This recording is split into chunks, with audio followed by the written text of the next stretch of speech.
सोहराई यह सिर्फ एक आर्ट नहीं बल्कि हमारी मिट्टी की खुशबू है, हमारी पहचान है, हमारी पुरखों की दी हुई एक लेगेसी है।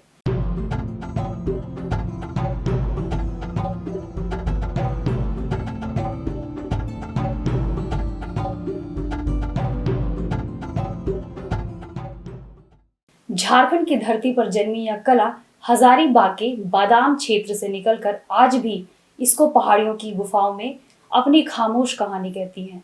इन पत्थरों में बने निशान, उन दीवारों पर बनाए गए डिजाइन मानो वक्त से बातें करते हो कि कभी यहाँ पे लाइफ थी, नेचर था और इंसान का दिल धरती से जुड़ा हुआ था। कहते हैं उस समय बादाम के राजाओं ने इस कला को प्रोटेक्शन दिया, उसे बढ़ाया और उसे एक पहचान दी।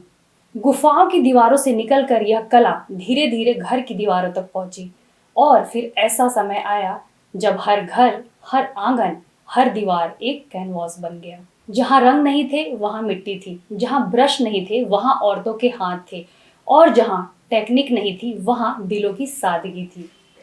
सोहराई सिर्फ डेकोरेशन नहीं थी, यह एक फीलिंग थी। सोहराई पर्व आता था तो घर की दीवारें जैसे मुस्कुराने लगती थी।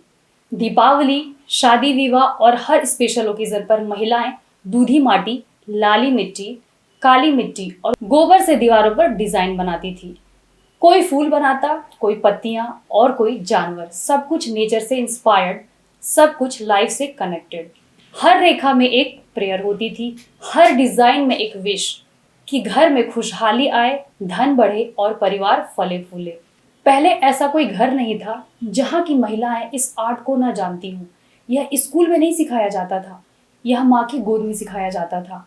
बेटी अपनी माँ को दीवार सजाते देखती थी, फिर धीरे धीरे खुद सीख जाती थी।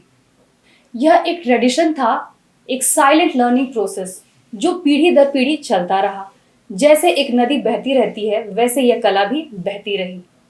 रुक्मणी देवी जैसी कुछ औरतें आज भी इस ट्रेडिशन को थामे हुए हैं। वे कहती हैं, मैंने यह कला अपनी माँ से सीखी और उन्होंने अपनी माँ से। उनके शब्दों में सिर्फ एक कहानी नहीं, एक पूरा इतिहास छुपा हुआ है।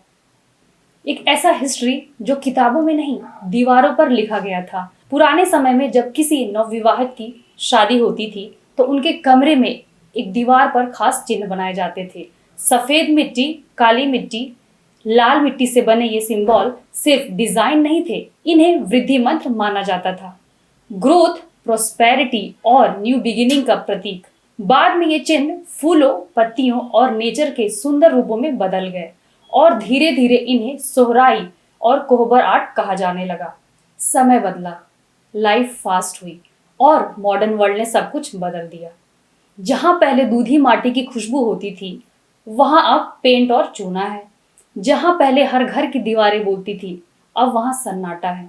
नई जनरेशन इस आर्ट को जानने में इंटरेस्ट नहीं ले रही है और जो इंटरेस्ट लेते हैं वे शायद इसे सीखने का इतना पेशेंस नहीं रखते। कभी यह कला घर की पहचान थी, आज यह गिने चुने लोगों की याद बनकर रह गई है। दीवारें अब भी हैं लेकिन उनमें वो फीलिंग नहीं है, वो वार्मथ नहीं है, वो कनेक्शन नहीं है। ऐसा लगता है जैसे धीरे धीरे ये कला गुमनामी की किसी गुफा में वापस लौट रही है।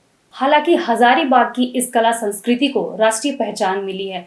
पीढ़ियों से चली आ रही सोहराई और कोहबर पेंटिंग को जियोग्राफिकल इंडिकेशन रजिस्ट्री की ओर से जीआई टैग मिला हुआ है।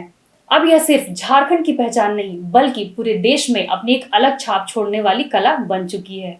सोहराई सिर्फ एक पेंटिंग नहीं, यह हमारी रूट्स है, हमारी आइडेंटिटी है, हमारी कल्चर की सोल है। इसमें हमारे एंसेस्टर्स की स्टोरी छुपी हुई है, हमारी माँ बहनों की मेहनत छुपी हुई है और उस लाइफ की सिंप्लिसिटी छुपी हुई है जो नेचर के साथ चलती थी। अगर आज हमने इसे नहीं संभाला तो कल शायद आने वाली पीढ़ियां इसे एक हिस्ट्री का छोटा सा हिस्सा मानकर पढ़ेंगी। किताबों के पन्नों में ये महज एक टॉपिक बनकर रह जाएगा। क्योंकि सोहराई सिर्फ रंगों से नहीं बनती, यह बनती है मिट्टी से, यादों से और उस प्यार से जो इंसानों को उसकी धरती से जोड़ता है।